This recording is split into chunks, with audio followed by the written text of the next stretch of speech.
What prompted this revelation? Um, it's on my Twitter. There was a video between the Reverend Calvin Robinson and the Reverend Joel Weber, and I came to realize that you can't go weeding in the forest. Um, a well-maintained garden, you might be able to keep the weeds out of, but if you're trying to keep the weeds out of the forest, you're just wasting your time. ויצא יעקב מבאר שבע וילך חרנה. So the verbs in this sentence are in the what's called the consecutive imperfect. So if you ever wondered why there is so many ands in the Bible, there is a Semitic verb form, which is referred to as the consecutive, which is a verb is modified by the word and being the prefix and being affixed to the verb. So vayetze is one word, but it's and went out.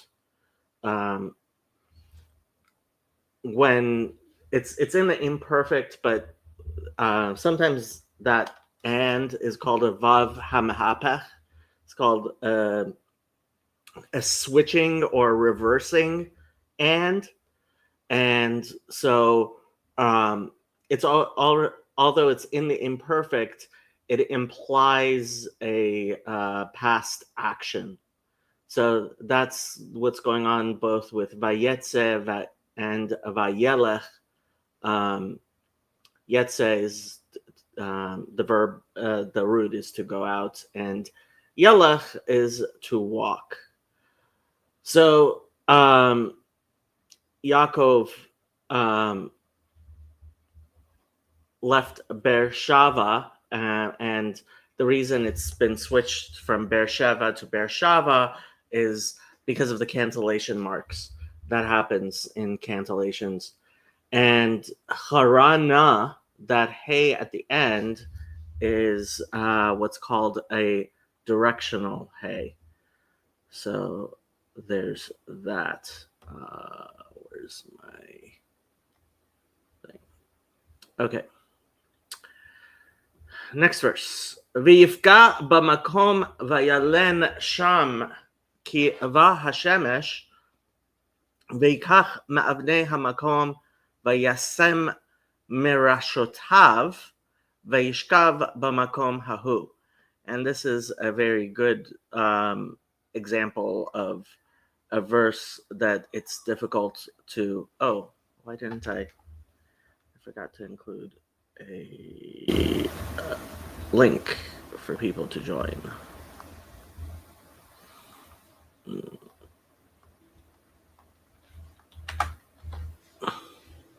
And this is a good example of why it's difficult to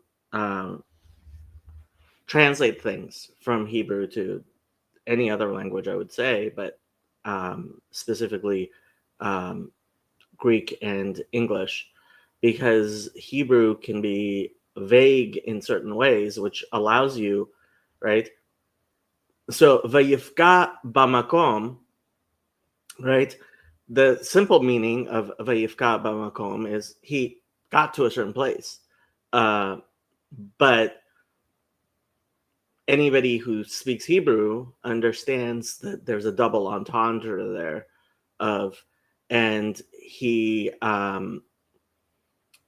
happened upon God, right? That's kind of a given within the double entendre, but like I guess it's possible to make footnotes like that and put it in the footnotes that the Hebrew also has this double meaning, but it doesn't really happen. Vayalen sham kiva hashemesh. So, I mean, it says, and the sun came, but since it says he slept there, you can understand that it means that the sun set. V'yikach mavned hamakom, and he took from the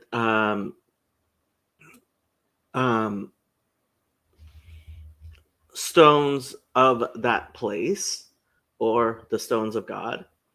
Vayasem marashotav, and so this is one of those things where you have to kind of kind of interpret the Hebrew.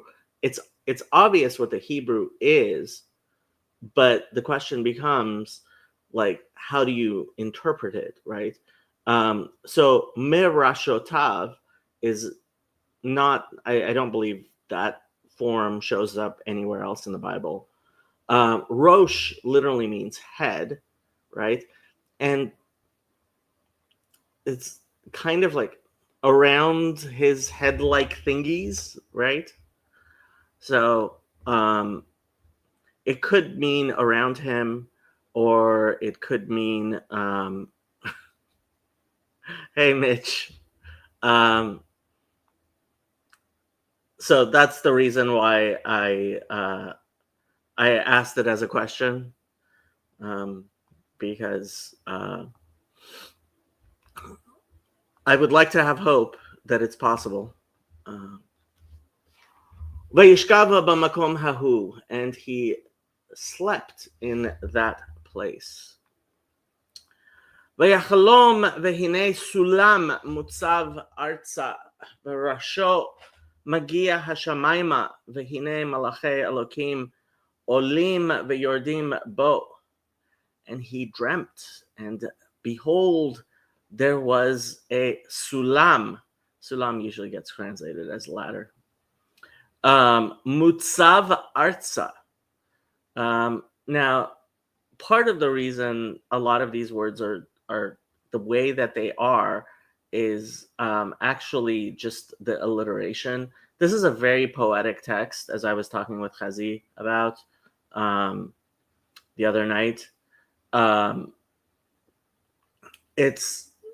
These texts especially are incredibly poetic.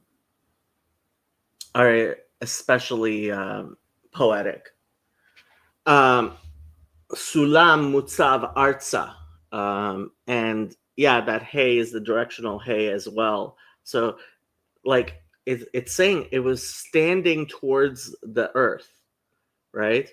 With V'rosho magia hashamayma, and its head reached towards the heavens, right?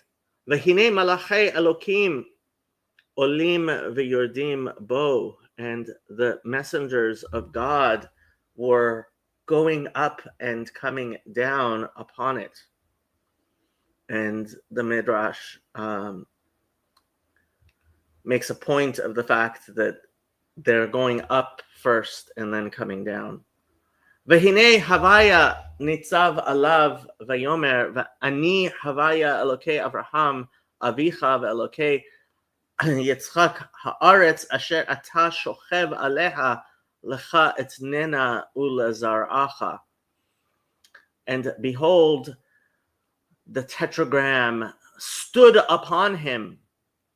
It's the same verb as the sulam was. It says it was nitzav, right? It was set there. Vayomer ani havaya. He says, I am the Lord, the God of Abraham and the God of your father, Isaac. Actually, it says, okay, Avraham avicha, Abraham your father, and Isaac, which is kind of funny because Abraham was really his grandfather.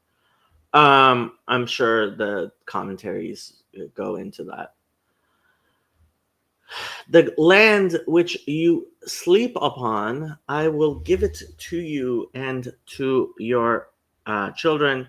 That hey at the end of etnena is the cohortative. You can find these grammatical terms in a Hebrew grammar, or online there's Unfolding Word Hebrew Grammar, which is useful. V'haya zaracha ka'afar haaretz uparatzta yama v'kedma v'tzafona v'negba. This is a song we sing a lot. Ufaratzta, ufaratzta, ufaratzta, ufaratzta yama v'kedma v'tzafona v'negba. Ufaratzta, ufaratzta, ufaratzta, ufaratzta. I like this song. V'nivrahu beha kol mishpachot ha'adama uv'zar'acha. And your children shall be as the dust of the earth, and you will spread out in all directions. Yama,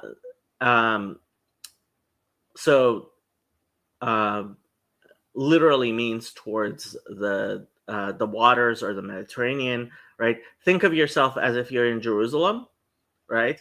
So Yama would be towards the Mediterranean, which would be west.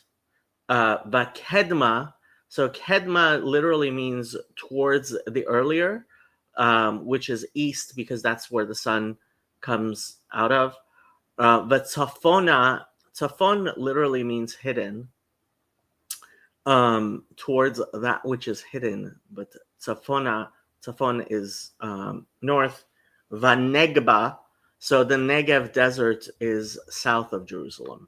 So I think Negev means dry.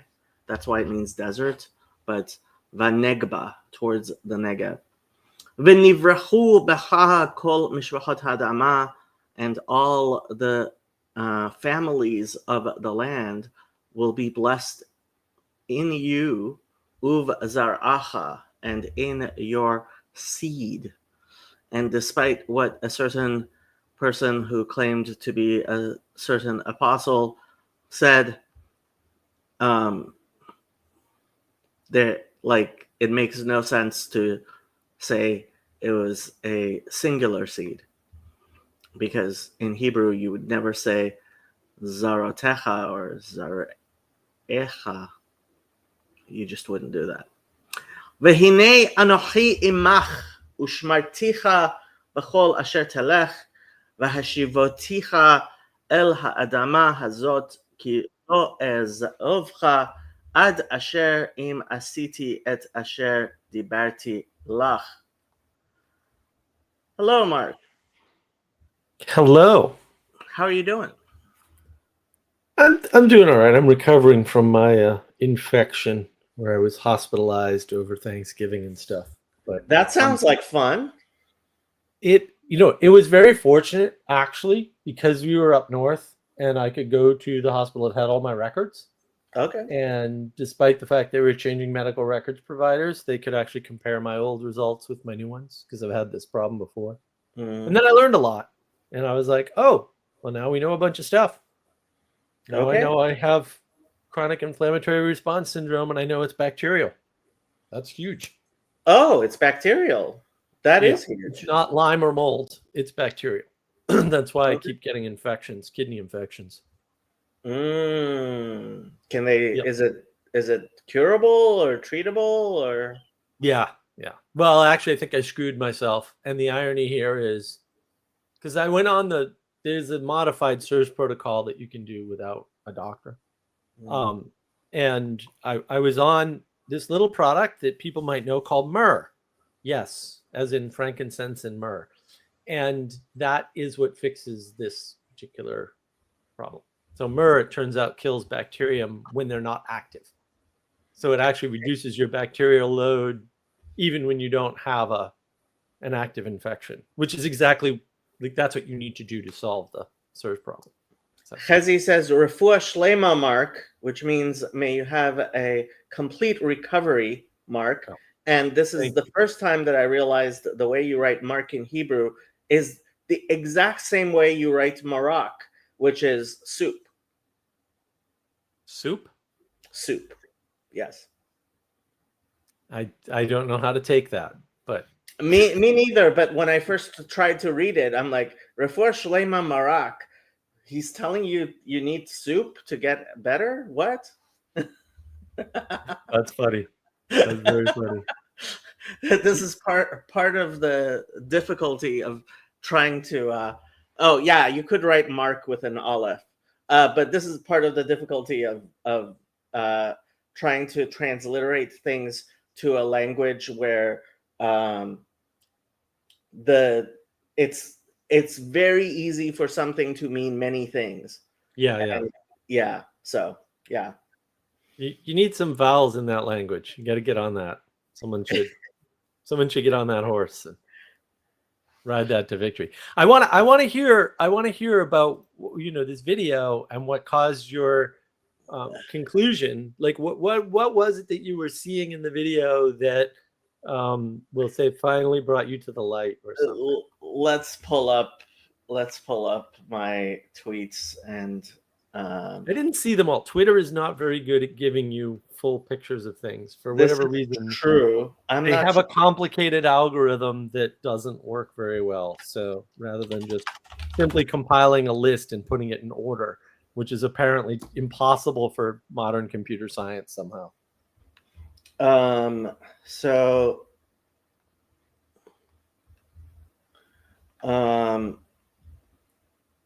Let's see.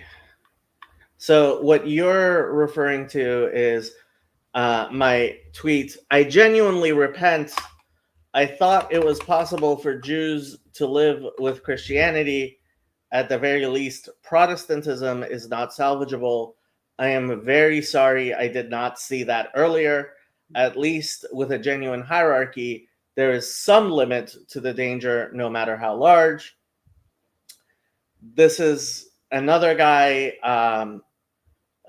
who is reacting to the same tweet I did, which is he says, a Baptist pastor and an Anglo-Catholic priest team up to make one of the most simultaneously idiotic and dangerous statements about religion that you'll hear in a long time. Be on your guard against these men. And this is my tweet, which caused the Reverend Calvin Robinson to block me. So much to say, they literally use grok. It is not the Talmud that has taught Jews to hate Christendom. It is Christians, and this is a perfect example of it. Now, here is the Reverend Father. Sorry, he's a father. Calvin Robinson. The Talmud is uniquely hostile toward Jesus. Islam may play off Christianity. It is a Christian heresy, but Talmudic Judaism is explicitly anti-Christian. And I could play this 13-minute video from the Lotus Eaters, which is Carl Benjamin's whole thing. But hello, Yoav. But honestly, it was just too stupid for words. People can go listen to it themselves. He literally asked Grok what the Talmud says, and based on that, has decided that Judaism, I am not even joking. That's funny. Hello, Yoav. How are you? Comments. Yes. Tzafona is hidden. Yes. Why is it the north? Because this is where the sun never goes. So you will never find the sun there. In Israel, yeah. Kedma is early, but it's also forward. Because as you were reading the map then, east will be forward, yes. And the sea would be at your back. Negba, what I was taught is for the a towel is magevet, so to dry things up is lenagev. So it is coming from the root of to dry things up. But we are reading with David about King David, his early years, and he was going along. He was living in that area, and there was a lot of mention of the Negev in Samuel, and seems to me it's more like a roaming place or a place where nomads go than a dry place. That's the sense that I get of the word in Samuel. More profoundly, why the story with the ladder? I mean, couldn't have God gave the prophecy and the promise without the vision of the ladder? What is the role of the ladder in the story? I mean, impressive, yes, but for what function? Well, I mean, you may be aware that Sulam is a now very famous commentary on the Zohar. And this particular scene is one of the most famous in the Bible. It captures people's imaginations.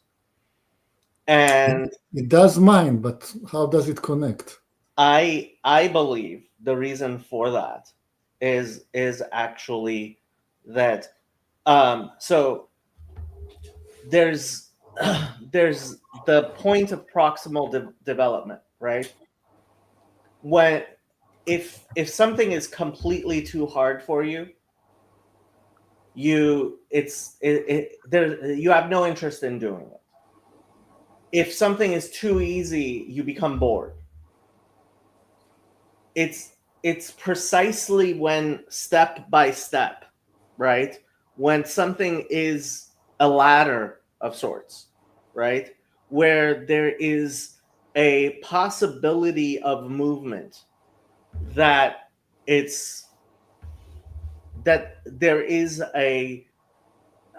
that it will capture your interest, that it will excite you, that you will get that feeling of the numinous, right? Of godliness. And I think that's why this ladder to heaven is actually something that we find incredibly interesting. Because if you just talk about heaven or just about the earth, right? It's too boring or it's too much. We can't. But when you have a ladder between the two, right?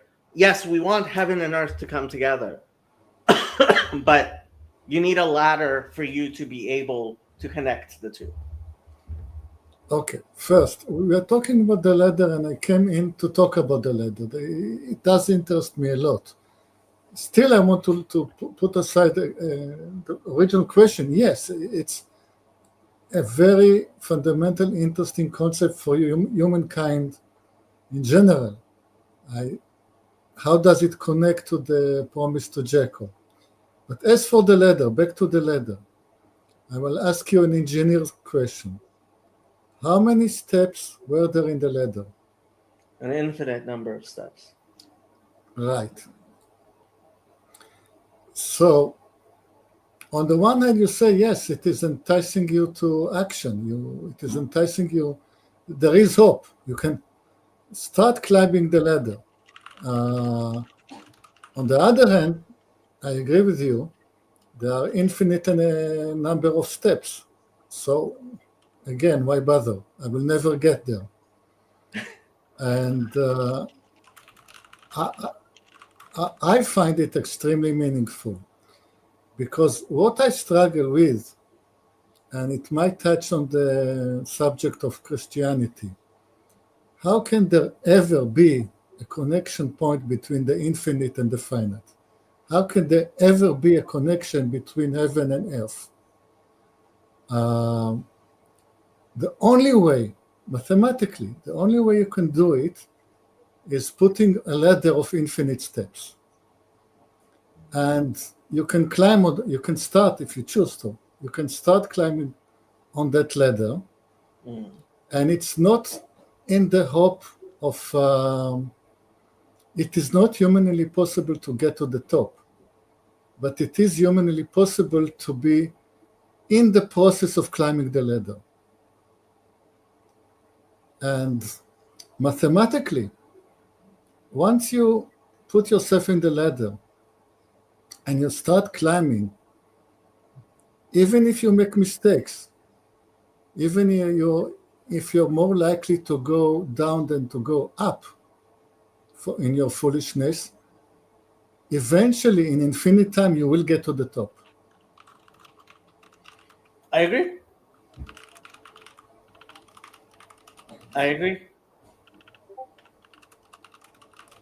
What are you thinking, Mark? Well, I think you shouldn't squish things to math because math is wrong about everything. So that's important. Sorry, but I like the analogy, right? Because what you're basically saying is there's a difference between those people trying to go up the ladder and looking up and those people who aren't even on the ladder, right? And then that implies a third thing, which is, basically going down or staying stuck on a, we'll say, a flat plane. And when we'll say the what is it, second wave atheists or something like Vervaeke, who's actually just an atheist, right? When they talk about vertical causality, that's what they're doing. And then I just saw this recently on Twitter yesterday, actually, right? A bunch of people, like, gosh, I can't remember all the names, but basically they were all coming to the same conclusion that this left-right dichotomy is not a line. They were saying what you need to do is make it a circle. And I'm like, oh, great, we were from one dimension to two. The world is bigger than two dimensions. Why are you this dumb? I don't get it. And it's like they're almost going in the right direction, kind of, and then they get the circle wrong. And I'm just like, it just hurts my head. That's all. It just hurts my head. And I think that's why people struggle and reject the religious thing. And that was actually a true revelation that I had while watching. I did a commentary on this talk that Jonathan Peugeot and Vervaeke and Jordan Hall did. And I was like, oh, wait a minute. The reason why Vervaeke's having a problem is because he's already rejected the Trinity. Like, he's rejected 3, 4, 5, 6, 7, etc., which brings you to dualism, basically. We can argue about the philosophical whatever. Dualism means two. That's what it means, right? And then he defaults, because dualism doesn't work, because it basically reduces to one. Right? He defaults to Neoplatonism, which is, and when he talks about Neoplatonism, it's always the one, the one, the one, the one, the one. Never spends anything. He'll say the many, and then he moves back to the one, and the unity, and the one, and the unity. Right? That's one, by the way. So we move from 3 to 2 to 1, which I argue always leads to nihilism. And that's why they're struggling, because they recognize vertical causality, but they don't want to go up, because that has implications. If 3 is real, all of a sudden everything changes, right? And 3 is the expression, roughly speaking, of 3 dimensions, and that's where they're actually struggling. Because that means emanation is real. There's something pre-existing, right? And if there's something pre-existing, that means there's things you have to conform to. And the fact that the world doesn't work the way you want to in your head means that you're wrong. And heaven forfend that any of these people are wrong. I mean, just listen to the way they talk. I just missed your first statement. What was your criticism of mathematics? It's flat. It's a flat mapping of like, Matt. The idea of infinity is insane and ridiculous. It's not that it's not useful, but it's insane and ridiculous. Like, we can't comprehend it anyway, right? So it's just that you can look at it as roughly time doesn't end. That's, that'll work. Like, that'll work in all cases. You don't even need the crazy math thing. But like, when you introduce it as numbers, you get into weird things. And I forget the book. I think it's a Martin Gardner book, but I just can't remember. And unfortunately, all my stuff was stolen, so I don't have the book, even though I should. But basically, there's this whole book that plays is one of these mathematical playbooks, right? And they say, imagine a hotel with an infinite number of hotel rooms. And what that means is if you had a party the size of infinity, that you could move the hotel room, right? And then there's math around how to move the infinite hotel rooms around, so no one needs to move rooms, but you can add an infinite number of people without moving the people that are already there, and all this crazy fun. It's fun. Like, it's fun. I mean, it's silly and crazy and useless, but it's fun. It's fun. It's good entertainment if you're mathematically minded, which I'm generally not, although I did find some of the formulations to be amusing. So the mapping of math is always a flattening of the world down to whatever dimensionality the math is. And then when a dimensionality gets too high, this is where Vervaeke says combinatorial explosion. It's saying the same thing, saying, oh, the math gets too difficult. Yes, the math gets too difficult. And yet we can do it. But we knew this from game theory. I'm fairly sure even Nash wrote about this in his original papers, although it's been way too long since I read them. But basically, if you follow game theory, in order to go to the store and buy a loaf of bread, which I think is the actual example, you need to do calculus in your head. I can't do calculus with a computer very easily. Like, I'm not doing calculus in my head when I buy something at the store. And so obviously math does not map. And that's a good thing, because it has all kinds of crazy implications. There's something sort of beyond mathematics, and this is where people, the brain must be quantum. Okay. I want to respond to that. First, there are at least two kinds of infinity in mathematics. There is the countable and the uncountable. Right. Jacob's ladder talks about the countable infinity. Mm-hmm. And it's completely sane and it's completely human. And you can use the countable infinity as a tool in engineering. It is a human concept that a human can grapple with, as long as you keep remembering one thing, that it's not a number, it's a process. It's a process. Sure. Countable infinity is the process of counting. It's the expression of a process in mathematics. Yeah. That's not a mere formula, so it's more open-ended. But I would argue that's just bumping up against the limits of mathematics as a flat way of mapping the world. Oh, yeah. We are very nearly approaching the limits. But if we are not talking about the uncountable one, we are not talking about it. Because if it was the uncountable infinity, it would have been Jacob's fireman's pole. It wasn't. It's a ladder. It's too abstract, right? Uncountable infinity is too abstract. Countable infinity is humanly conceivable. And it's simply the process of climbing. Yeah, Sure. Well, in that instance, but it can represent a lot of things because it's an abstraction. It's just a first-order abstraction. Uncountable infinity is a second-order abstraction, and that gets tricky. There are second-order abstractions that are useful, but most of them are absolutely not. Chezi would like us to bring him back to Torah, so I'm shutting up. So I will try to explain what I got out of that discussion. Mark. And I like the fact Mark cuts through a lot of things, and sometimes he complicates things, but that's good too sometimes. As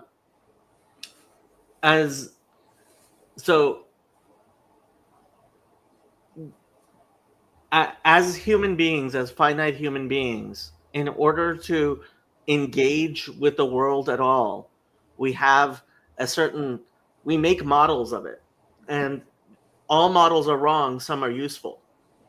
And some of those are more useful to some people than others. And, let's get back to the Parsha, right?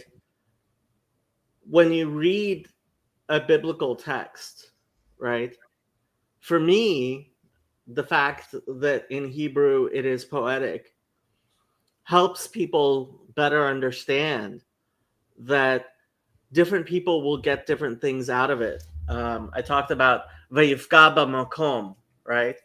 I don't think somebody who knows Hebrew can deny that vayifka b'makom, right, which obviously gets translated as he got to a place, can also in Hebrew mean, and some people would say that not that early, Genesis is too early for this, but vayifka b'makom, and this may in fact be where we get the idea of vayifka b'makom, means he encountered God, right? But you have two words which can mean he got to a place in a very normal way, and he encountered God in a very abnormal way, and it's the same text, right? And when we're sitting there in a synagogue or church or wherever you encounter this text, who you are, how you read it, how you understand it, right?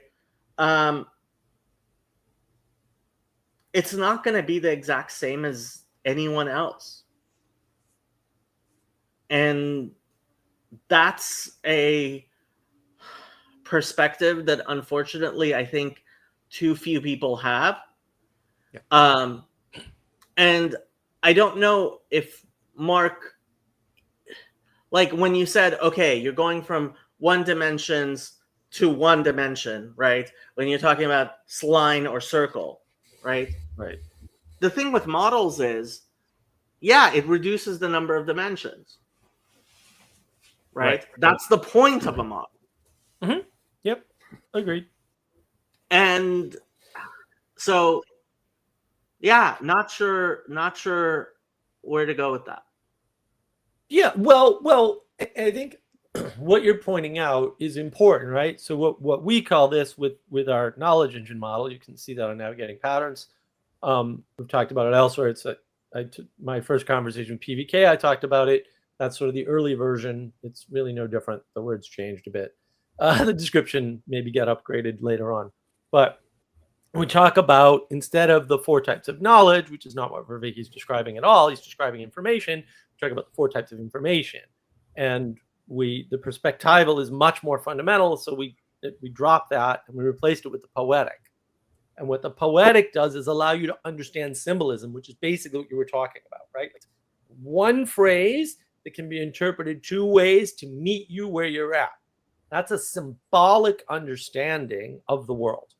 That is also the way you enchant or re-enchant the world from the perspective of the person. The world's already enchanted. I get that. Stupid critique, right?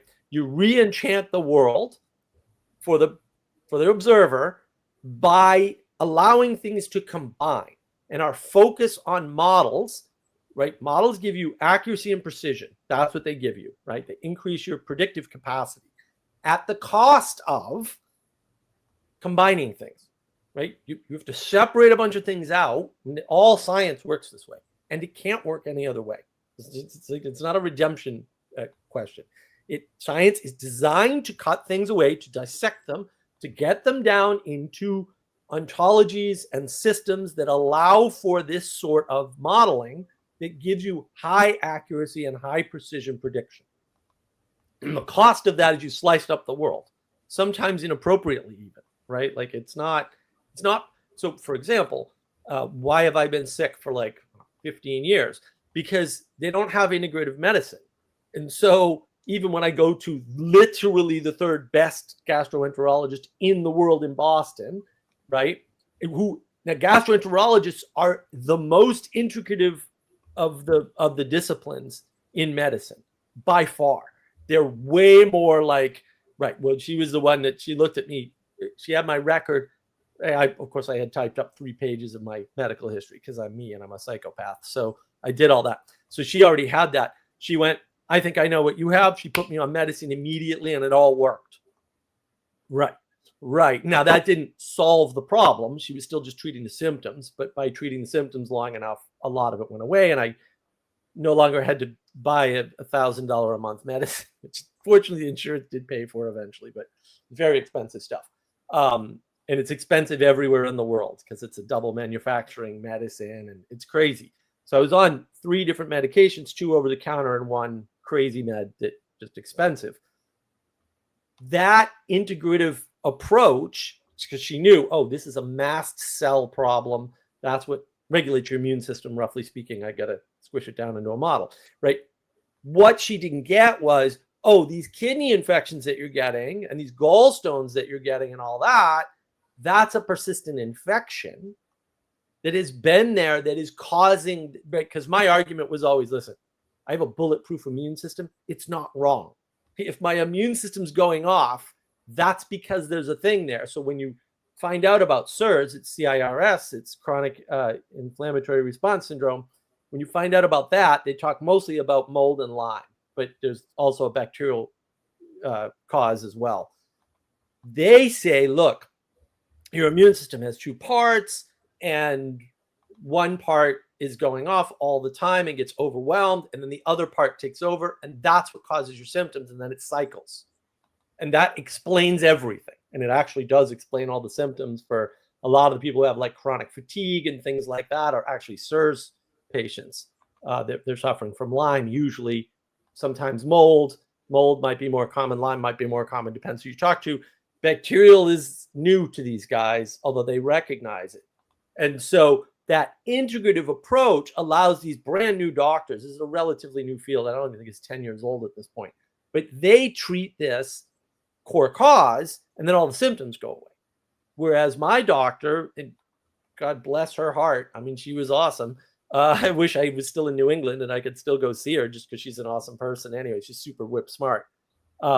She, you know, her point of sameness was mast cells, which is what they degranulate. That causes an inflammatory response. That's what gives you your symptoms. In my case, they're mostly digestive, but they're also like brain fog and stuff. That's how she, right? Where these guys say, no, it's not the mast cells. They're responding to something. And the thing they're responding to is mold, Lyme, or some kind of bacterial persistent infection that you haven't gotten rid of. And so their treatment is a little bit different.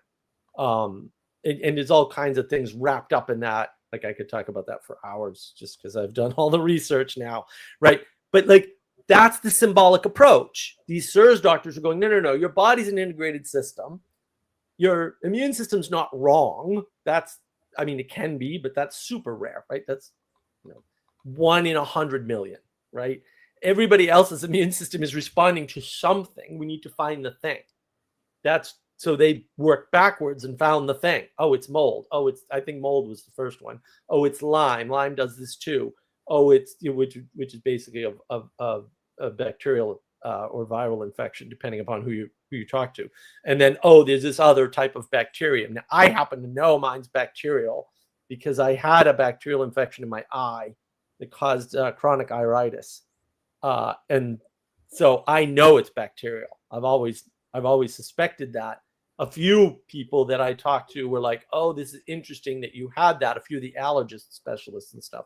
But they're all non-integrative medicine people because they don't think symbolically, they think scientifically. So they're dividing the body into parts and saying, well, this part is broken. It's like, no, that part is responding. It's not broken. Right? And so you have to know the difference between symptoms and causes. And science actually is terrible at that. They talk about this all the time, right? They say correlation doesn't equal causation. What does that mean? That means you have a very hard time in science actually getting down to causes. You can get relationships pretty easily with science. That's not hard because that's what it looks for. But you can't actually get causal causes very easily. The causal relationships are much harder to suss out.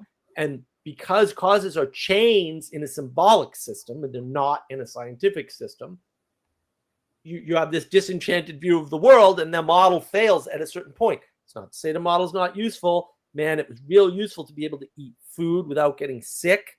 And that's what the gastro did for me, right? She put me on these 3 medicines and all of a sudden most of the brain fog was gone and I could eat without getting sick. And that was amazing. Like that was that you can imagine how huge that is, especially with me. I used to eat all the time, literally constantly. So not eating was a very big deal to me back then. Now I don't care, but back then it was a big deal. But it's that symbolic relationship that you're talking about and that's what everyone's missing. And I do mean everyone at this point, unfortunately. That's they're not seeing that, how things are connected. That's what I refer to as the intimacy crisis. A lot of people have been talking about intimacy lately. You're welcome. I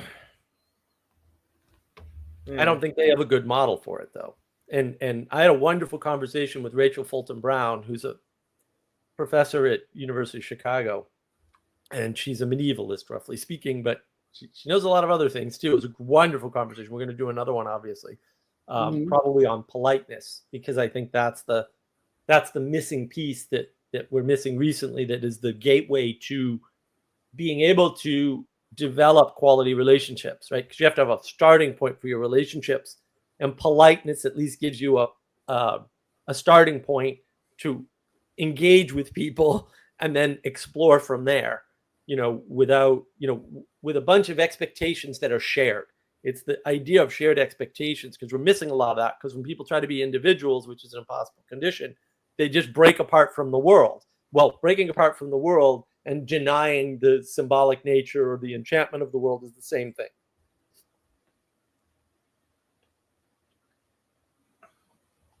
I could agree with that. Yeah. So that's what the work that we do at Mark of Wisdom is centered on, is addressing those sorts of issues, right? Because that's the source of the meaning crisis, is the intimacy crisis. Another way to think about it is to say that the meaning crisis is what happens to men, and the intimacy crisis is what happens to women, right? But the cause is roughly the same. And that's why the meaning crisis appeals to men, and women are kind of like, right? And then Peterson, sort of fluffs it away and says, well, women have a purpose. They know what they have to do because biologically children or something. And that, it's not terrible. It's not good enough, but it's not terrible. He's not wrong. It's just kind of lame. It doesn't solve a problem. Because women are suffering too, right? It just manifests differently. And for women too, the other problem for women is, and I see this all over the place, I see this on Twitter, actually, there's some people I follow on Twitter, they hit 40, bang, they fall apart immediately. It's like, holy crap, man. And they get weird, right? They get bipolar all of a sudden. Like they'll be like, oh yeah, the world's wonderful and we all do just need to get along. And then it's total depression talk. Like, oh, the world, it's terrible and I don't understand and people are awful. And then the next day they're back up and it's like, oh yeah, you just hit biological clock time, baby. And it's too late. Like there's nothing you can do. And so their meaning crisis doesn't happen to them throughout their 20s and 30s. It hits them when they're 40 or in their late 30s or whatever. And that's a better way to look at it, is to say it's the same thing, right? I think the real cause is individualism, materialism, and objectivism, which somehow always go together. I have a video on that on my channel, obviously, but they all go together somehow. Like you hit one, you're going to hit the other two pretty quickly. But what that means is you're separating yourself from the world. You're saying I'm an individual, and it's like, no, you were born into a world, and that has all kinds of implications, right? Because that emanation already happened before you existed, and so there's just a bunch of stuff you're stuck with. I have long said my biggest criticism of Peterson is I think he gets he says we have an excess of femininity, and I think we have an excess of masculinity. Right. I don't think it's I don't think it's the men who are suffering the most. I think it's actually the women who are suffering the most. Yeah, I agree with that. I think part of the problem, and this is the way Sally Joe put it, which I thought was brilliant. But she said women are trying to be powerful instead of precious. And I think that's true, right? You see that. I mean, Buffy the Vampire Slayer, that series, is probably the first instance where you kind of see that in media, where women are just trying to be men and they're not men, and it doesn't sit right, and it doesn't work, and it doesn't work for women. And I see women go into the gym and I'm like, what do you, and wait, whatever, you go to the gym to whatever, that's fine. But like, they're showing off pictures of themselves at the gym, and I'm like, this is not attractive. What are you doing? Why are you doing this?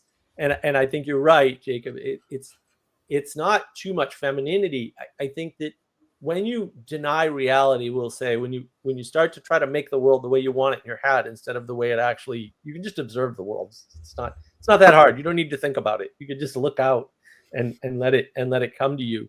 But when you try to get rid of femininity or masculinity, for that matter, you can't. And so you can label something toxic masculinity and try to get rid of it from the world, but those things aren't going away. Those are features of the world that pre-existed you. And it's the same with femininity. And so the femininity is manifesting itself in a way where Peterson goes, oh, and this is why there's some valid critiques. My friend Elizabeth talked about this on a few live streams with me. I think she's in Europe right now, so she doesn't jump in, but she said, like, I don't like the way Peterson talks about women because he blames women for all these things, and that's unfair. And I think that she's definitely got a point there, but also the femininity is coming out in a different way, and that's what he's responding to. And I agree with you. It's actually incorrect. And I did want to address Don. I mean, yeah, nothing works for all women, we'll say, but also women who fail to prioritize at least a stable relationship, if not a family relationship, when they hit their 40s, they tend to hit a wall and they tend to go completely bonkers. And I'm seeing it. I've been seeing it for years, right? But it's really ramped up in the past, we'll say 10 years, something like that. And yeah, there's some people I could point you at on Twitter and go, yeah, just go look at this person's feed and see what the hell she's saying. And like, wow. And 2 years ago, person was not talking like that. It's a pretty market. I have to say, statement X doesn't apply to every single person. Like, that should go without saying. You shouldn't need to make that qualifier. I agree, but we're living in this world, not the world I expect. Manuel, ¿cómo está? Yeah, so this maybe even ties into statement X doesn't apply to everything, because I do want to get back to this idea that Christians can be saved and all the drama that you're talking about. So to integrate Jacob's ladder, right, I think the thing that hasn't been talked about with ladders is that they're steps, right? And when you stand on a step, you can be stable on the step, right? That means you don't fall. And there's a gap to the next step, right? Which is way more important than how many steps there are or not or whatever. Because you're either going to go up or down. Like, if it's infinity, it's infinity. If it's not infinity, who cares? Like,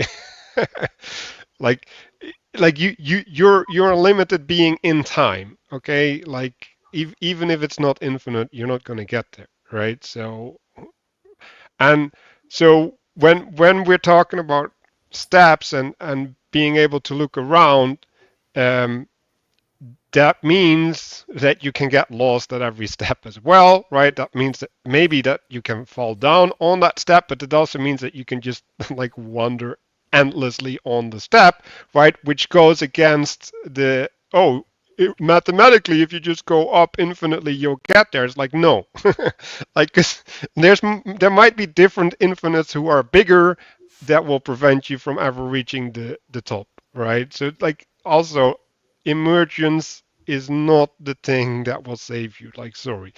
So going back to the Christianity in this frame, right? Like, if you'd argue the point, well, can Christians be saved? Like, you'd have to argue that they're on a step, right? Or that Christianity as a whole is on a step, and that they can't leave the step because of the limitation of Christianity. So I'd like to have that case, please.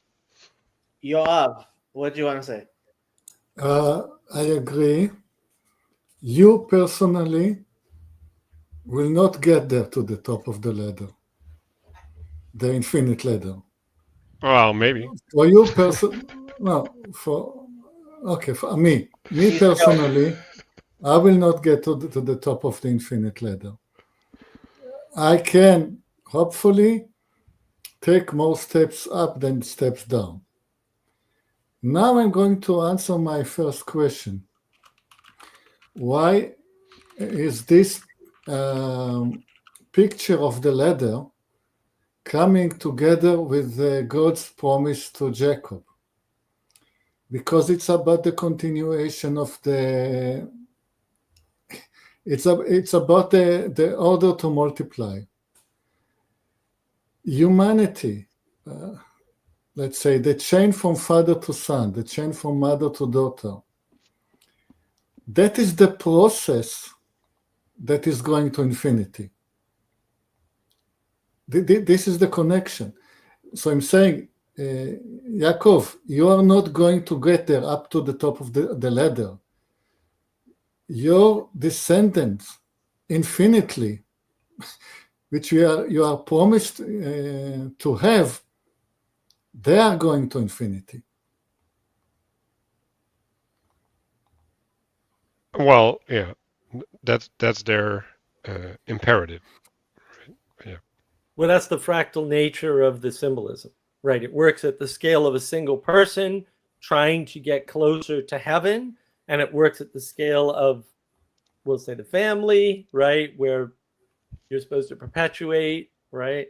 And it works at the scale that Jacob mentioned earlier, right, which is heaven's too much and earth is too boring or little, and so we need a connector, right? And that goes to your point, right, which is that connection is a process, it's not a space. So right, that's how it works on all scales. Okay. And I want to add one thing, right? Jacob, you didn't like my statement, so later please tell me why you didn't like my statement, okay? Which statement? This one? Yeah, the last one. It wasn't that I. No, I like. Okay. So, Manuel, sorry to interrupt you.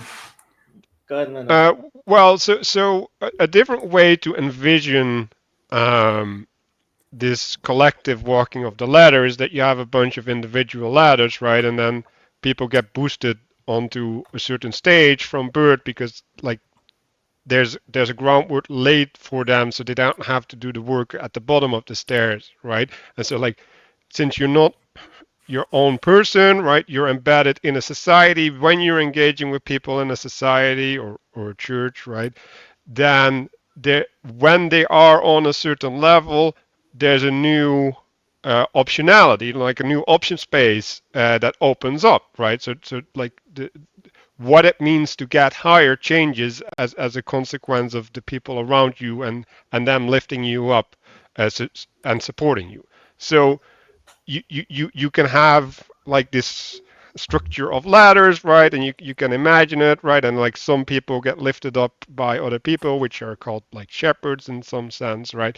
And all of this ends up building like a pyramid, right? And like it points up. It points up towards this one person who is on the top, right? Or maybe there's multiple tops, right? But one of them is higher, right?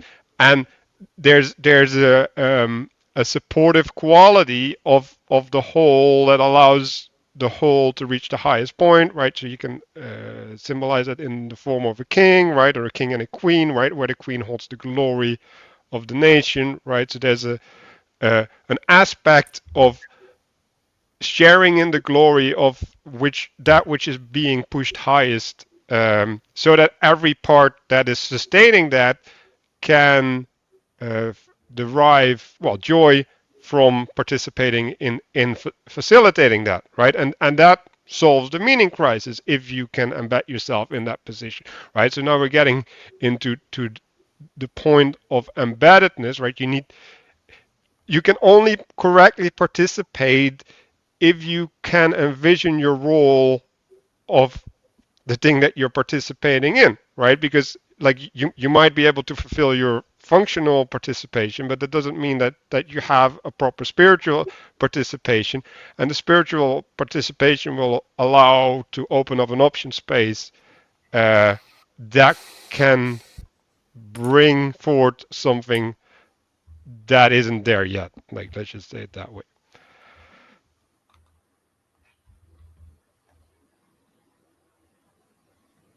So now, are we what's wrong deciding- with Christianity? No, I ultimately, I mean, this is the whole thing. I think Christianity is on the path. I mean, when you're coming out of paganism, it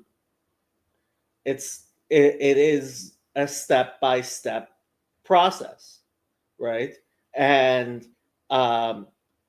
like, I think I have every hope, and this is part of ultimately the messianic belief, right?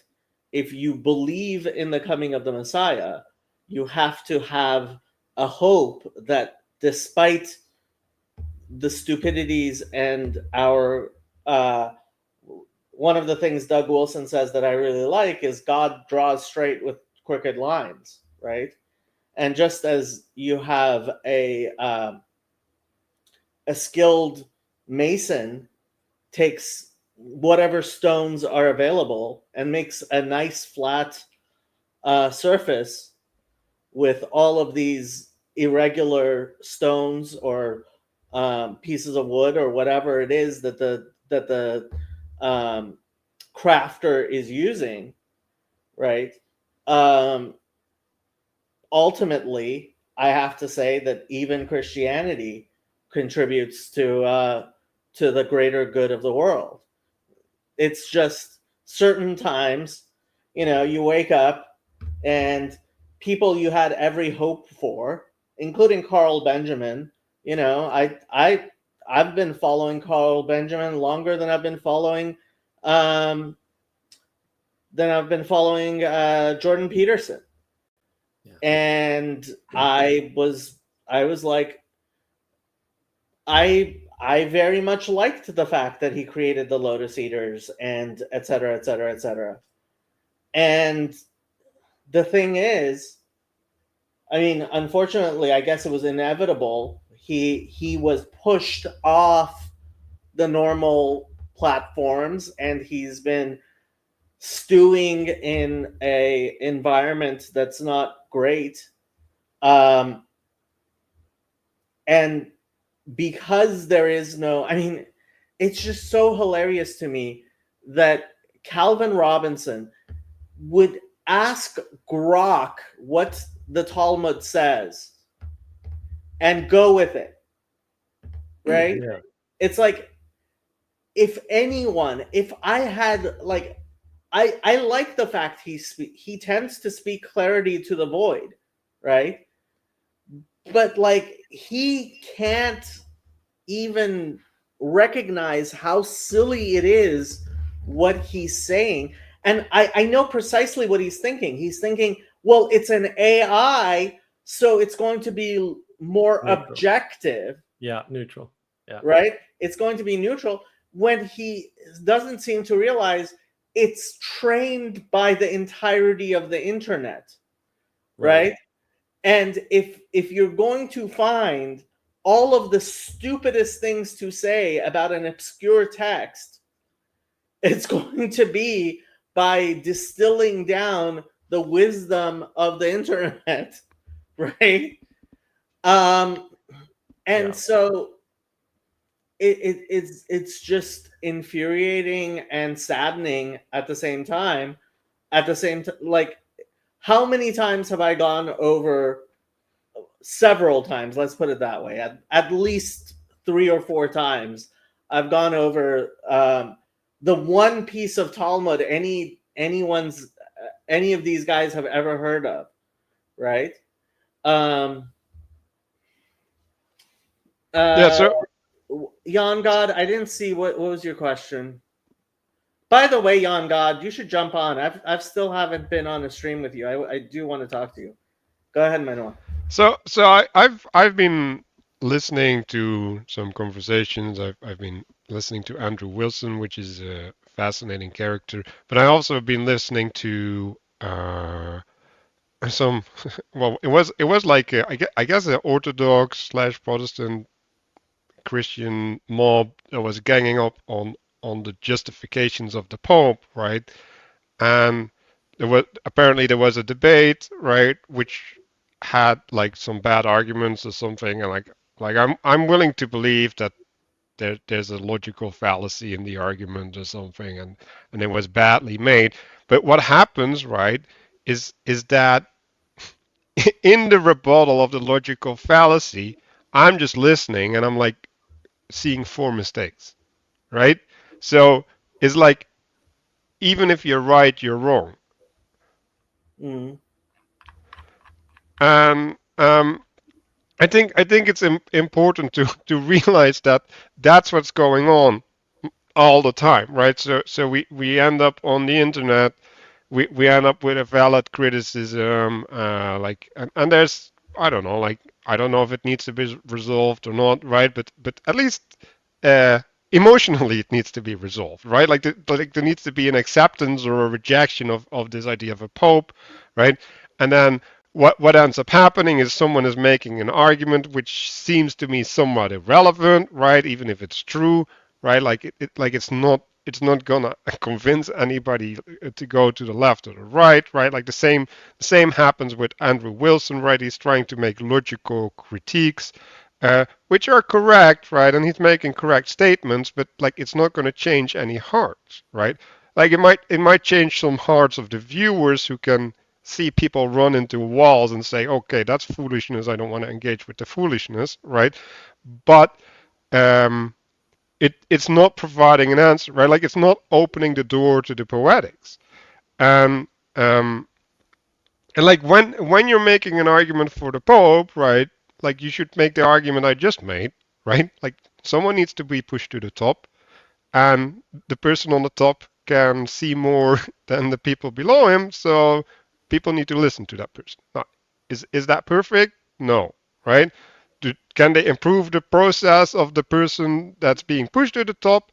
Probably. Like I haven't delved into the church politics and like I don't care because like I can't change it, right? Like if I get the opportunity to change it, I might, but like until that point, I'm not gonna do it, right? And so to go back, right? It's like what is the problem formulation, right? Like the problem is not that other people are wrong, right? The problem is that we can't communicate what's right. So and even the people pointing things out that are wrong, like James Lindsay is an amazing example of this, right? He's like, oh, this is wrong, this is wrong, this is wrong, and like look at this historical stuff, and I'm like, okay, great. Like I'm glad I like now have like an idea, right? Literally, I got access to the idea of what is wrong, so now I can handle it in some manner. Now shut up and fix it, right? Like stop talking. Yeah, to do some actions. And before you get to sort of Jan God's question there, which I find fascinating, I just want to point out a couple things. First is I asked Grok, does the Talmud cause Jews to be anti-Christian? And it's very neutral on this question. The second thing is I hate to break it to people. I've been an AI practitioner for over 15 years, written from scratch in C. Like, so I don't want to hear any of this. You don't know how AI works because no, I know how AI works better than anybody you've probably heard from, because most of those people don't actually do any of that work. They probably don't even train the damn things, which I have done many times. It is bizarre to me that people in the computer industry will simultaneously claim that the internet's a problem and there's too much bad information, and then somehow think that the solution is an AI which is being trained from that bad information. Okay, this is just you not understanding the basics of computers science, flat out. I don't care who you are or what degree you have. You missed something important. Garbage in, garbage out. I was just thinking that. It's a very basic principle. It's so basic you can boil it down to a stupid, simple statement that anyone can understand. There's a mathematical reason. You can get into Claude Shannon's information theory and figure out the math behind why that's the case and prove it mathematically if you want. That's been done. years ago, like 60s, I think, maybe 70s. I haven't read any Claude Shannon in quite a while. I was young. But I also want to piggyback on what Manuel was saying. You know, one way to view what's happening is Tim Pool, James Lindsay, Carl Benjamin, and a host of other people have these little flat world views. They're all flat. They're at different angles to one another because we don't live in a flat world, right? The world we actually live in is bigger, right? It's poetic, it's symbolic, and they're crashing into each other. That's what's happening right this minute on Twitter. That's what you're seeing. So James Lindsay every once in a while goes nuts, starts randomly attacking people who agree with him. I don't know why, all right? But he does this. And part of what Manuel's talking about is these people all have great descriptions of things, and they're accurate, but they don't lead to conclusions about how to act in the world because those are all moral, right? That's all, you know, and logic, reason, rationality can't lead you to morality. It can't resolve the problem of morality. It wasn't designed to. The ancient Greeks knew this. This is clear from reading the Republic, that the ancient Greeks knew this. They knew their limitation, and they stated it quite clearly. If you didn't get that out of the Republic, I suggest you have low reading comprehension. You should try again. Maybe read it with somebody who's smarter than you by about 10 orders of magnitude. Because if you miss that, I don't know what to say. Like, you got problems. I've got another video coming out about Book 10 of the Republic, which is just a mind bender once you understand what the ending means. And that's the problem, is that nobody wants to make these because they don't have to be fair, they don't have the tools. They don't have the poetic way of informing the world. They don't understand symbolism. You know, we could argue that Peugeot understands symbolism too much and is missing other components if you wanted to go down that road. They don't have the tools to talk about what actions need to be taken. And when you get into situations where you're like, well, you know, this CEO shouldn't have been shot, it's like, people are dying, okay? Whether or not the one more person dying is a good or bad message, because it's done deliberately, is kind of up in the air, okay? I don't want people thinking like, well, the guy got deliberately shot and therefore that was a bad thing. Yeah, I'm not so sure about that. I'm not so sure that the message that if you kill my grandmother because you refuse care, there might be consequences equal or greater is a bad thing in the world. Mark, but the problem with vigilantism is that it is not a message. It will not send that message that's what's going to happen. It does reliably in history. And yeah, I wish we weren't here. We don't have to be here, but this is where we are, and we put ourselves here. We you know, it was funny. I was watching, I'm doing some research for a video on, you know, one of my favorite topics, which was the 2008 housing crisis. And I had to watch Frontline. No one should ever watch Frontline. Frontline is a prime example of everything that's wrong with the world. I mean, some of these Frontlines are very old. They're from the 80s or whatever, right? Maybe earlier. You just watch people lie on camera. And I'm like, why? I mean, they're just contradicting themselves. They're clearly lying in the moment. Irrespective of all other facts in the world, they're contradicting themselves in what they're saying. And everyone's just sitting around going, no, none of those bankers should have gone to prison. The banker they're showing the testimony in front of the Senate, and the banker's going, well, absolutely, we were betting against the mortgages and simultaneously telling our investors that they were good bets. And I'm like, well, then you need to go to prison now, period. Like, we don't even need a trial for that. Like, clearly there's a contradiction there, an inherent contradiction. And we've been allowing stuff like this to go on for decades. This isn't a new problem. That's the other thing. If you think this is a new problem that's like 5 years old or 10 years old or happened with a particular election or whatever, you're misdiagnosing. You're completely missing what's going on. You know, it's a bit like thinking the Democrats were ever the good guys in any scenario when they were the party of slavery.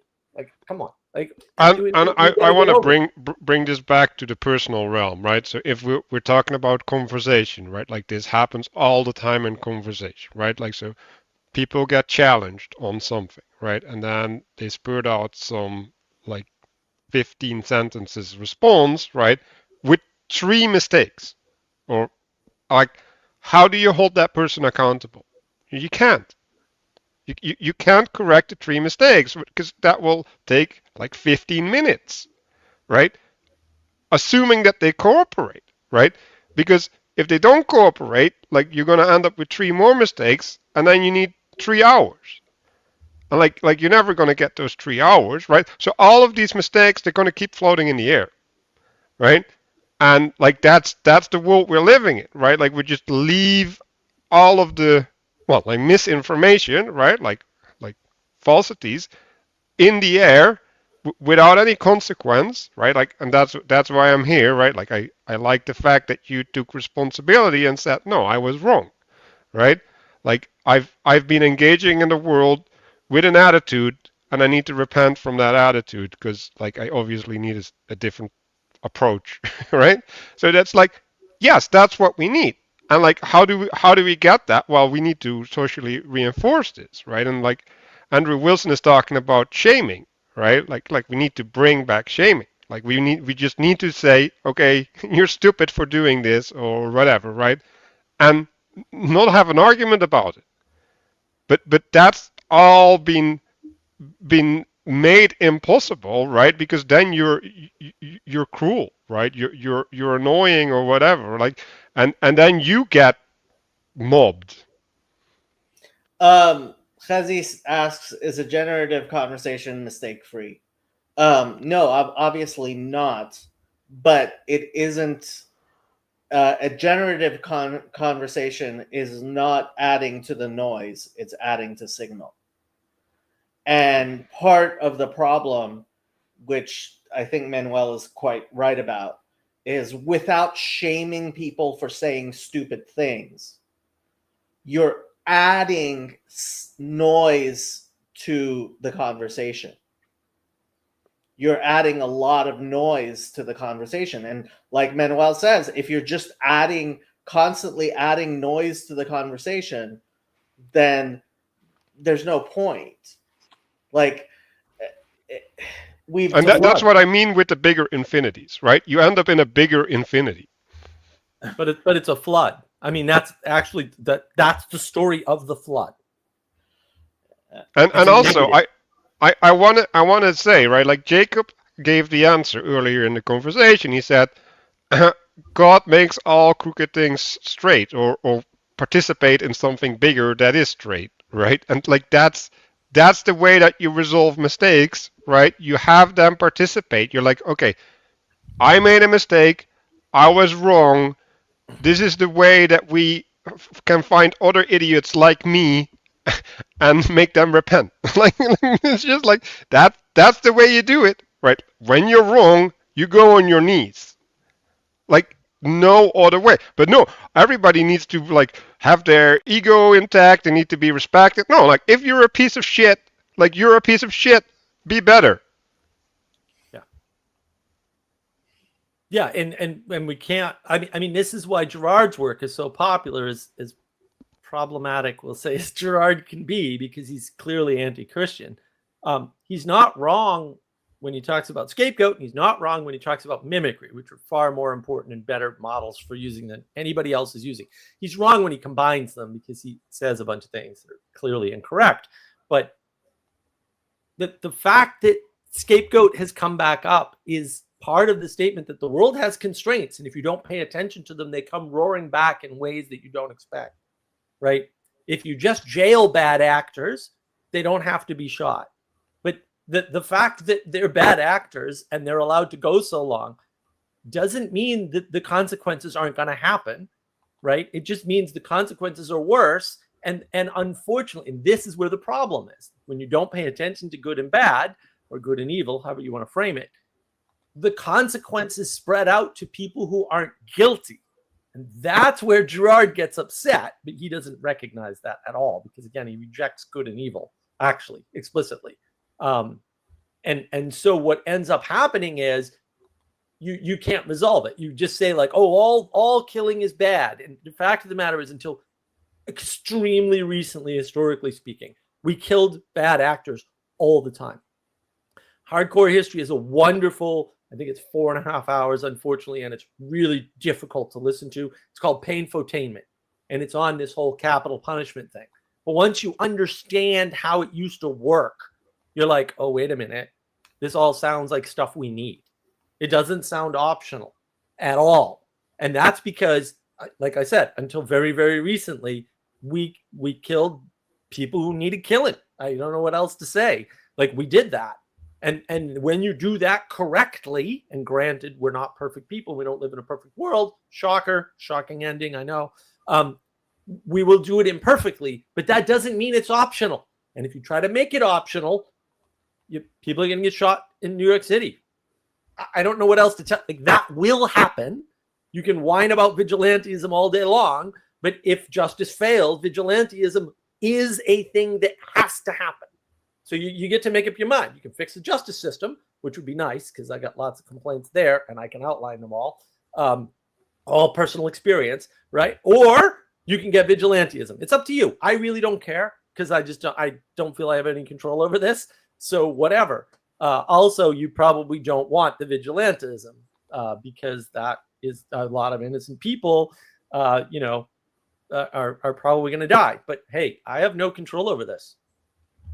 So I think the point about prison, right? Like, what is prison? Well, you exclude people from participation, right? So the same thing you have to have happen in conversation. Like, you can't have every actor included in conversation, right? And what used to happen is that people excluded themselves because they had humility.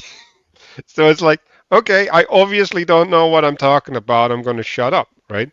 And then it's like, well, okay, if the person doesn't shut up, because obviously that happened, we had policemen who are not politicians or whatever, professors or theologians, like whatever, right?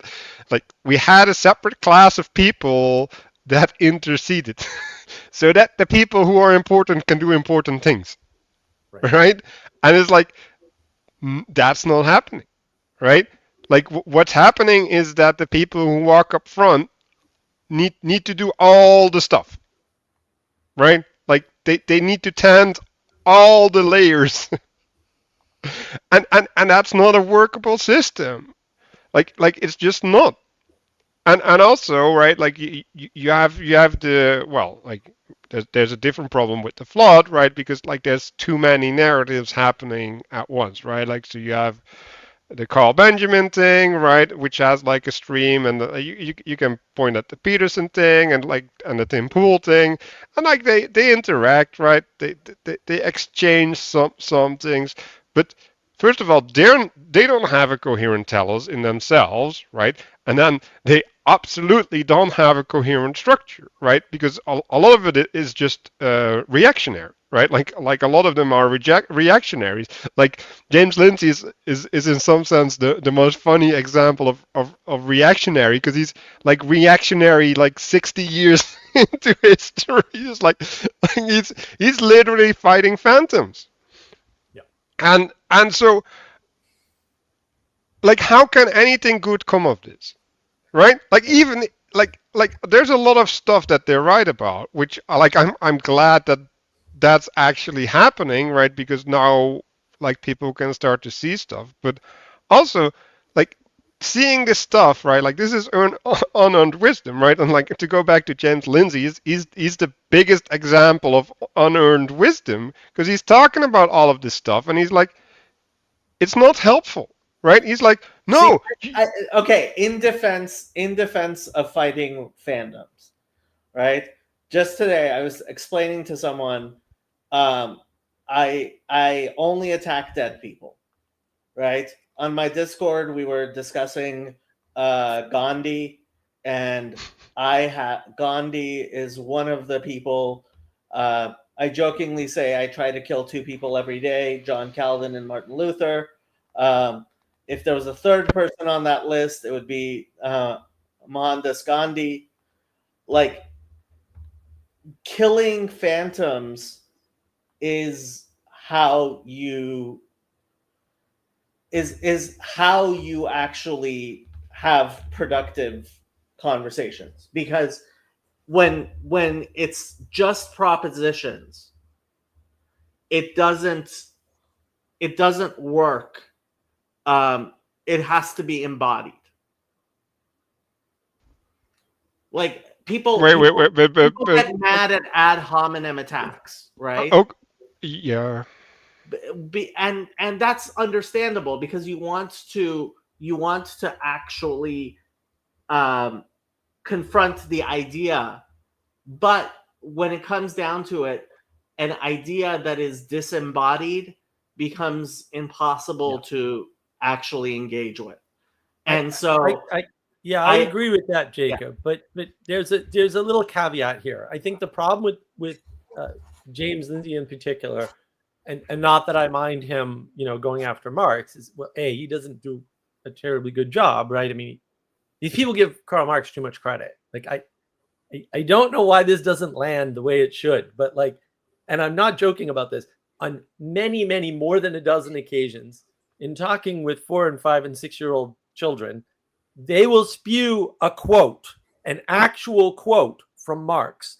That should tell you something about the intellectual quality of his work. And that's where the problem comes in. What James Lindsay is doing is he thinks he's slaying phantoms. He thinks these people have read Karl Marx when everybody knows nobody's read Karl Marx. Like, nobody. Okay? They recreated those ideas for themselves. That's a much bigger problem to solve, especially now when we tell people that is a possible thing that they can do. And the number of people I meet who think they came up with some original idea, we could go with computer science, we could go with mathematics, we could go with physics. Like, I meet these people all the time on Discord, unfortunately, and other places throughout the years on forums, and the internet's very common for, we'll say, people with above average aptitude.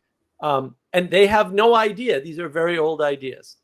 And that they haven't done anything original at all. And trying to tell people, no, you don't have original thoughts is a very unsellable idea, particularly right now, for whatever reason, even though it should be like the main idea. You're never going to have an original thought. Just get over it and be fine.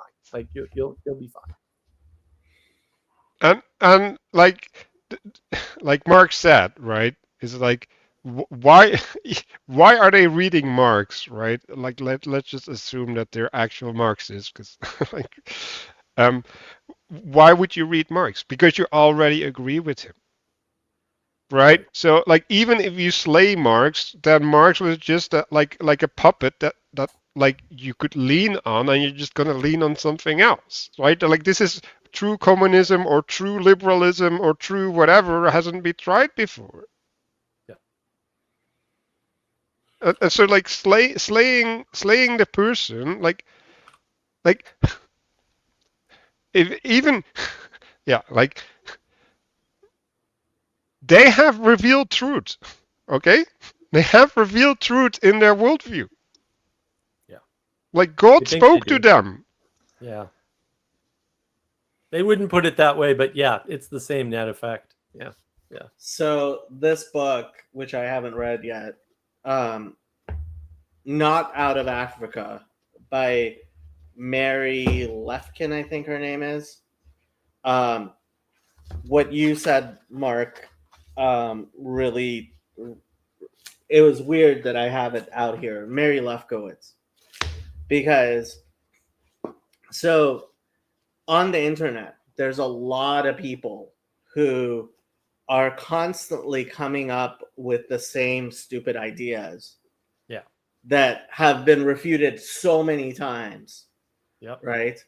So I think one of the ideas she really goes against is supposedly Socrates went to the Library of Alexandria and got all of his knowledge out of sub-Saharan African texts that were supposedly included in there, and then burnt down the Library of Alexandria to get away with his plagiarism.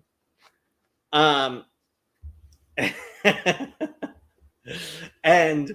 I mean, on the internet, there's all of these Africana studies, and they end up in academia. That's what her book is about. Like, right. This is at Duke University or something, right? That she engaged with these people, and like Ta-Nehisi Coates' father, there is an invite to the Discord server on the there's a link on the YouTube Profile? Oh yeah, no. Yeah, this guy's on X. You have to come to the YouTube video, and then there's a link in the description. And I really think that it kind of is what ultimately brings us back around to where I started, right? Which is Calvin Robinson and Joel Webben, I think his name is, Right Response Media. Yeah, they came up with this stuff. It's not merely that they read Martin Luther. This is their new version of Martin Luther that they came up with by themselves. Right. And when you don't have an institution that carries the wisdom forward from generation to generation, you just end up not, if you're lucky, you end up reinventing the wheel. But more likely you end up reinventing a really stupid, snake oil. Or a square wheel or something. Yeah, something Yeah. that doesn't work but looks like it should. Yeah. Yeah.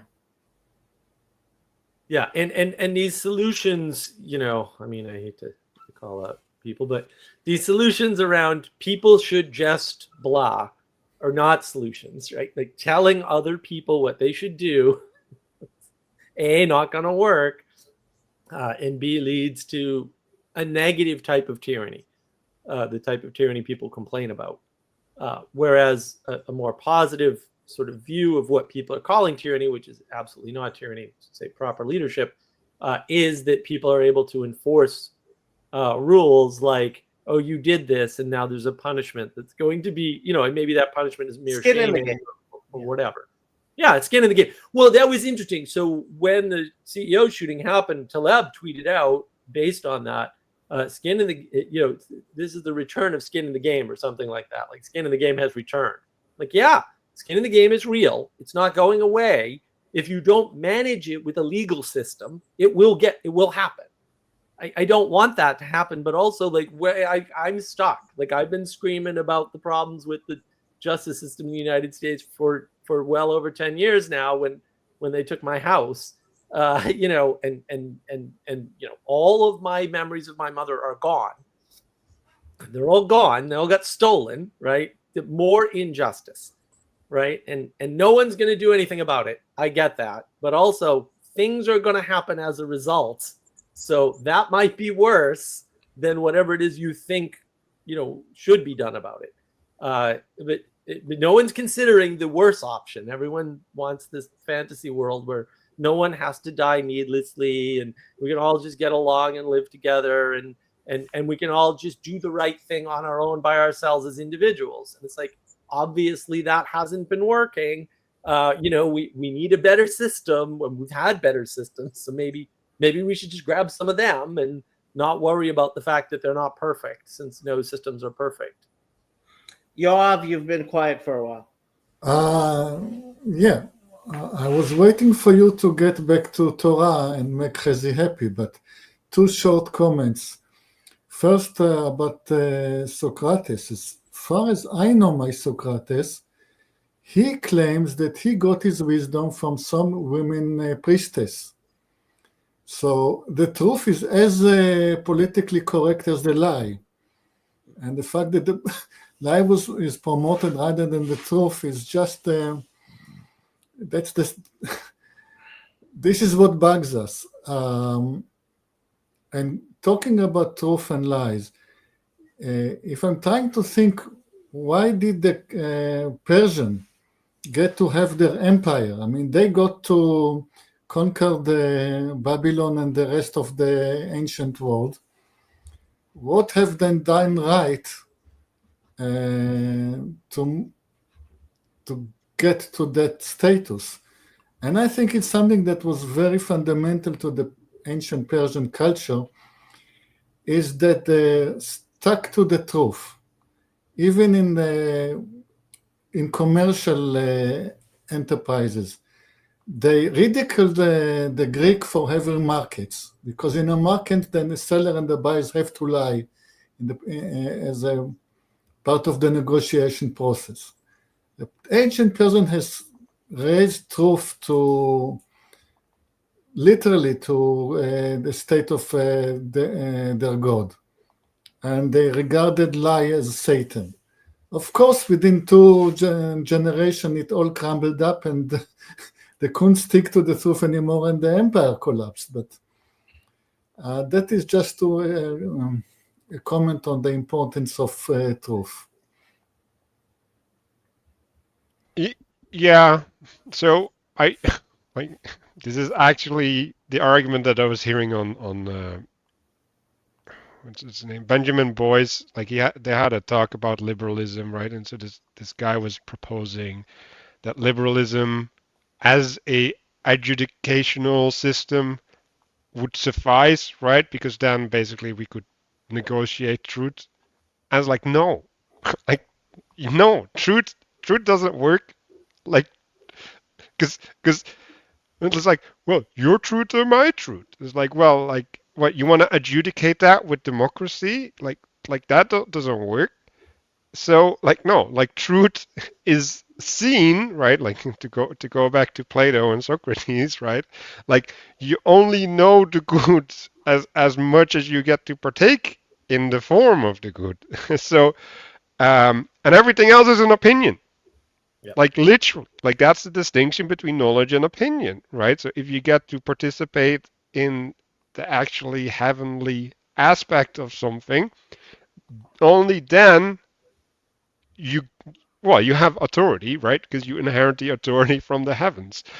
But if you're not there, like, you can still see the thing, right? Like, it's not like the heavenly isn't speaking to you. You just don't receive the full message, right? So the thing that he said about the good is, like, you only know the good if you can defend every aspect of it. Like, the whole, not like 50%, right? And so the problem with this, right, and the truth and all of this is like the only way that this is going to work is that if some people are willingly shutting up and know their place. Like, that's the only way that things are going to work, because people can't know all truth, right? So this whole, oh yeah, free speech, media bullshit, because like sunlight is the best disinfectant, is like, yes but no, right? Because like you can't have things hidden, and then we get a tyranny by people just covering stuff up. But you can't have everything exposed and then have 15,000 people voice their opinion about it, because like that's not better. Right. And then you get vigilantes, and you get false vigilantes. Like, that's the thing that's even worse than a vigilante, is one that's wrong. So, like, well, that ignores forbidden knowledge. I mean, forbidden knowledge is real. It's actually one of the driving arguments in Plato's Republic. I don't know why no one mentions this. It's kind of important, though, right? And like, there's a resolution in that. Like, you're just not ready for some things. Like, you're just not. And it's weird that people don't know that. You were a child at some point, and you were not told, we'll say, the full truth about sex, whatever that could possibly mean, because that's a ridiculous statement in and of itself. And good, that's good that you weren't. And the argument for pedophilia and grooming, which is the argument they're making, is basically a full truth for everybody all the time argument. And well, yeah, but that also facilitates grooming. So maybe no, maybe I'm still a no on evil, in case anybody was wondering. And that's definitely evil. And so I'm still a no on that. I just want to be abundantly logically consistent and clear on this, in case anybody confuses it, right? That's the argument. Well, that's a terrible argument. It leads to terrible outcomes. So no, I'm still a no on all of that. But that's the no forbidden knowledge argument. It's the same argument. It's just carried to its logical extension. Jacob, can you, for Andrew Ternet, confirm or deny it for the sake of truth if you're playing Minesweeper at the moment? I am playing Minesweeper. How'd you know? Andrew told me. Who? Andrew Ternet. It's in the reflection of your glasses, Jacob. You're not hiding the forbidden knowledge correctly. So you're trying to hint to us that there was some purpose and design in that stream, and you may be wanting to go back to it. Which I'm not sure I understand. You have started this stream for a purpose. Have you fulfilled your purpose? Did I fulfill my purpose? I started this stream mostly for me to try to think about, I saw that video and it bothered me, and that's why I started the stream. And that's why I started with the Parsha, right? I was trying to digest what's going on with the stream. And I mean, listening to you guys and talking it through, it's given me stuff to think about. I don't know if it's certainly more digested, and I don't think I'm going to be fuming for the rest of the day about that one video. Yeah. So that'll be good. And hopefully, I mean, if we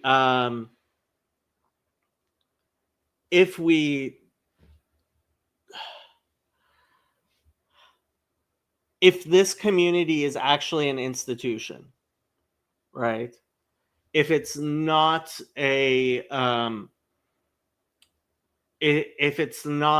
if I were to disappear, it wouldn't dissipate, right? Then we did something useful today, I think. If it's just about me, then no, we didn't do anything useful. Okay, let's go into that. So what is the thing that persists? Good question. What are you father of, Jacob? Like, where's your ladder? Like, where's your ladder placed? Jacob's ladder is literally the name of my Discord. Yeah, but in the Bible, if I remember correctly, it was placed upon the stone, right? That was under the head. Under his head, yeah.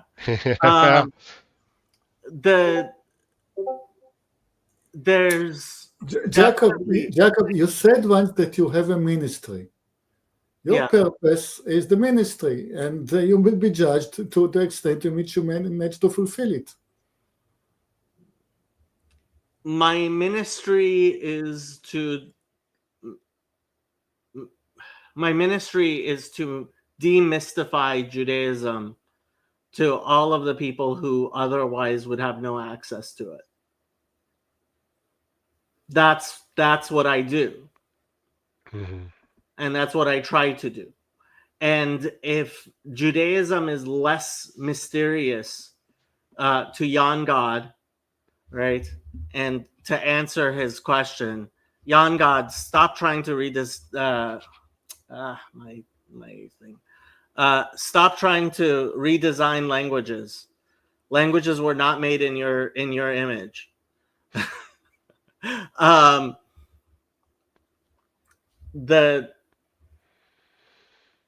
If I have contributed to a knowledge base, I want to contribute to human knowledge going forward, right? And part of that is there has to be, like, if I write a book and nobody reads it, I might as well not have written the book, despite how brilliant whatever the insight is. right? But if I write a book and a bunch of people read it and it has bad information in it, then it would have been better had I not been born. Okay, so if we go by this, right? Because then Yeah. I have some actual feedback for you. Yeah. So, because I was listening and I was playing my own stupid game at the start of the stream, right? Yeah. And like this might be my problem. Well, it's definitely my problem. But also, right? The way that you structure your communication is around the Hebrew, right? And I think that's wrong. Like, I think you should structure it around the meaning, right? And then you see how the Hebrew participates in the meaning, not the other way around. See, Like, this is okay. So for the longest time, the tagline of my channel was Zephaniah 3:9, which I'm guessing you don't have memorized, but I do. Ki az epoch el ha'amim safa barura, or is it lashon barura? I think it's safa barura. Likro chulam b'shem Hashem b'shchem echad. Right? I I mean, like you lost me for 20 seconds there, right? Yeah, but there's a point to that. There is a point to that. It's safa barura. Okay. So I was right in the beginning. So there's a point to that. The point is, I believe that the actual text, more than my interpretation of it, the literal text itself, right? I am pointing towards a text. Oh, no. I'm just gonna like disagree with you right now. Go Because ahead. the fact that you think that the way that you're reading the text and that you trust the text more than your interpretation, the way that you're reading the text is an interpretation. Correct. So like you're not escaping the problem. Which is why I point people to the text, not my interpretation. Yeah, but you can point people to the text anyway. You can just put the text on the screen. Like I don't like this is a non-argument to me. Like for real. No, it's not. No, Yoav is shaking his head. Yeah. It's. I want to point you to a crisis in biology. It is relevant. In biology? Biology, yeah. Okay. There is the central theorem of biology. This is what people like the atheists are promoting in the books like The Selfish Gene. And the theory is that there is this text that is written in the DNA. The DNA is text, it's code. Mm-hmm. And that is the master. That is what is governing the action of the cell. This is what governing the action of the animals and of humankind. And evolution exists, and the thing that evolves or that is judged by evolution is the gene, the code in the DNA. That is the central theory or central dogma of biology. And it's provenly wrong. It has been proved by experiment decades ago. It is still being taught, but it is wrong. The text is a tool in the hands of its interpreters in the cell. And there is no master and no slave. The text is master to the cell. The text is a slave to the cell. And it's a machine that is actually beyond the human understanding, and there is no answer to the question what is evolving. Yes, the theory of evolution is patently true. It cannot be possibly wrong. Evolution is true, but nobody can answer what is that is evolving. So yes, there is this Hebrew text that is maybe as old as DNA, and there is the interpretation, and the text is the master of the interpretation, and the interpretation is the master of the text. I think there's a third thing.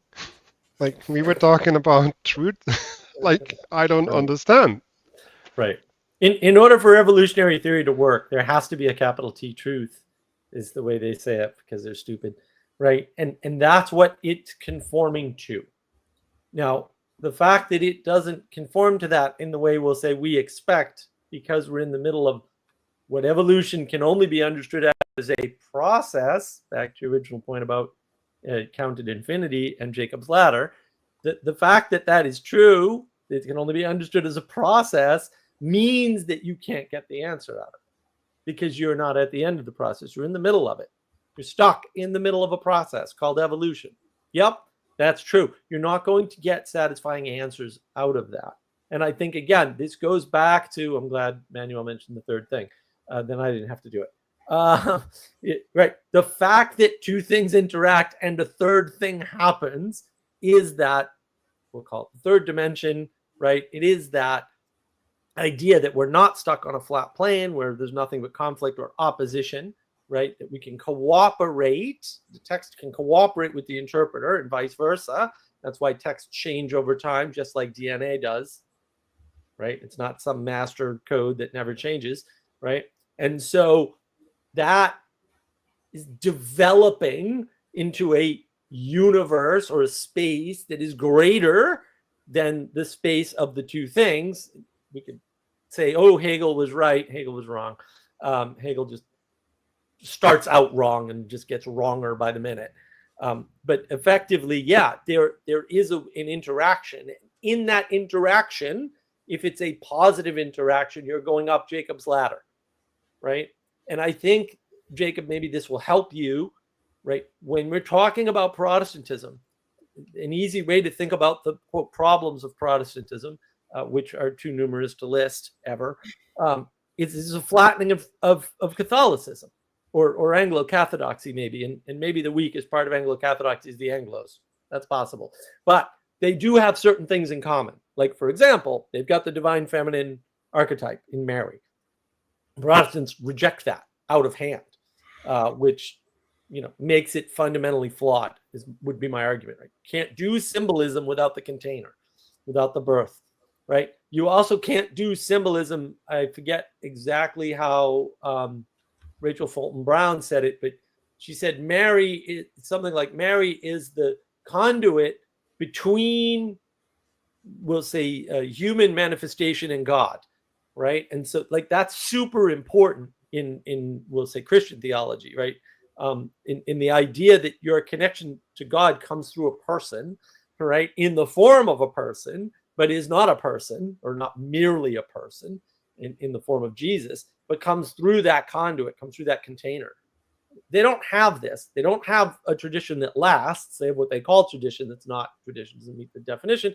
They don't have a liturgy, right? And they only have the text.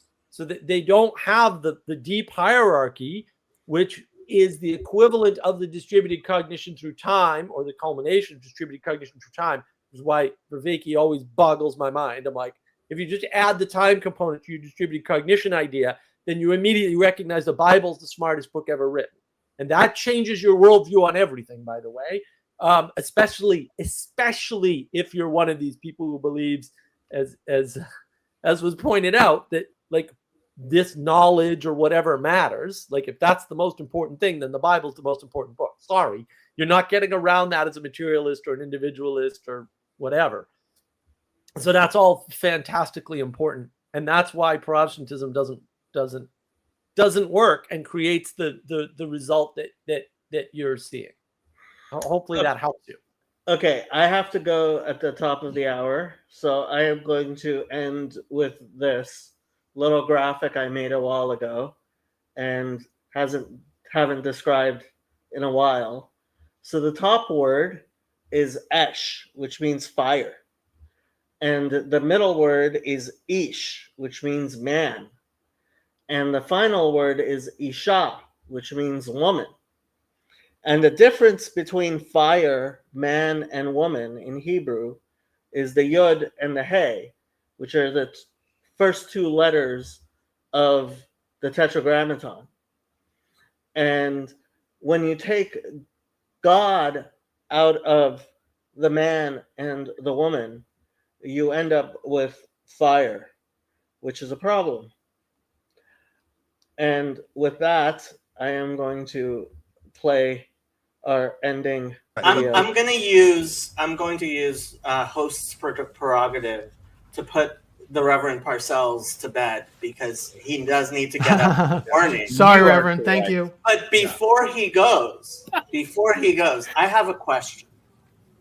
Let's say, God forbid, that I were to burn somebody at the stake for not being a Trinitarian. And I did not repent of that. Is that a salvation issue?